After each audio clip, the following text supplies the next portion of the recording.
Governments are increasingly looking at data processing technologies as policy instruments, and this raises many questions.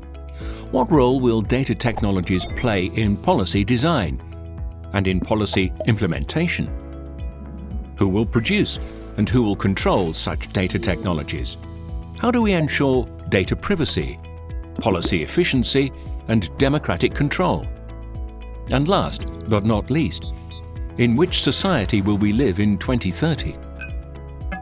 The Digi4Fed research team has imagined 4 possible scenarios to stimulate debates about what the future could look like and what its opportunities and challenges are. Scenario 1. The efficient government. Sophie is heading the R&D AI grant program for the federal government. In the aftermath of the COVID crisis and building on the Tech4Gov coalition, a major public-private partnership has been set up to develop data technologies.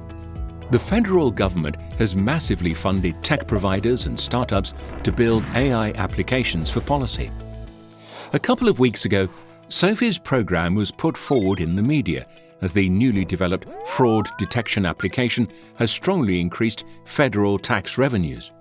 The fight against tax fraud has never been higher on the agenda, and the massive use of public and private databases for policy has led to major efficiency gains and budget increase.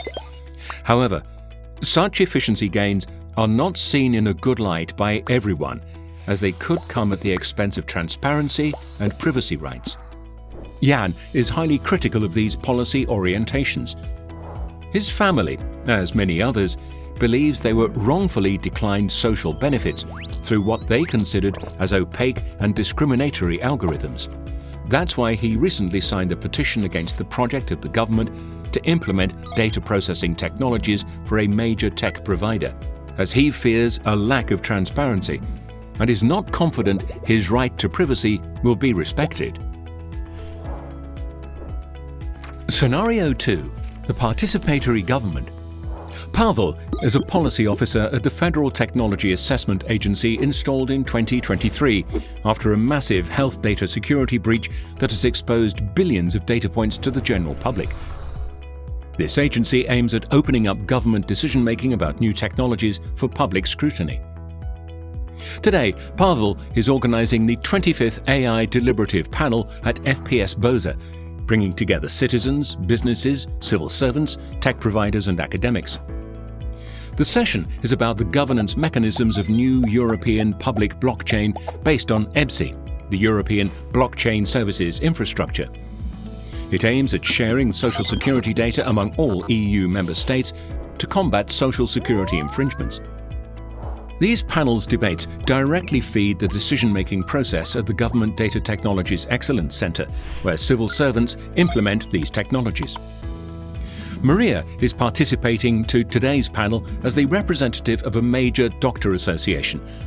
She is angry because she thinks urgent decisions must be taken for technological governance, and these participatory dynamics considerably slow down the decision-making process. In addition, she believes such processes divert public funds from other urgent issues such as new pandemics and healthcare development. Scenario 3. The privatized government. In the aftermath of the COVID-19 crisis, most European countries contracted huge public debts, forcing them to roll back their realm of action. The government has thus outsourced many services to private actors, including fight against tax fraud and social security infringements. As a result of this new tax and social policy, and thanks to private AI fraud detection algorithms, the federal budget has increased of around €5 billion. Astrid works for the new Federal Single Social Security Agency as a private sector compliance auditor. Astrid's role is to audit private companies' algorithms to enforce European ethical AI regulations. Human agency, privacy, and accountability are her credos. 2 months ago, Danny was a social security investigator at a tech company. The algorithms engineered by his company to profile fraudsters and to predict frauds were often audited by civil servants. Then he joined the whistleblowers to denounce how his company was targeting individuals and SMEs for quantity overlooking complex fraud committed by multinational companies and deepening the socio-economic disparities within society. Scenario 4. The transparent government. Following her re-election in 2029, Noor was appointed as Federal Minister of Digital Affairs. She is a strong supporter of open data and controllable data technologies. That's why she will maintain the government strategy not to invest in black box AI and public blockchain, and keep investing in current technologies. Noor's policy aims at funding R&D for secure, ethical and transparent rule-based algorithms and at training civil servants as ethical hackers.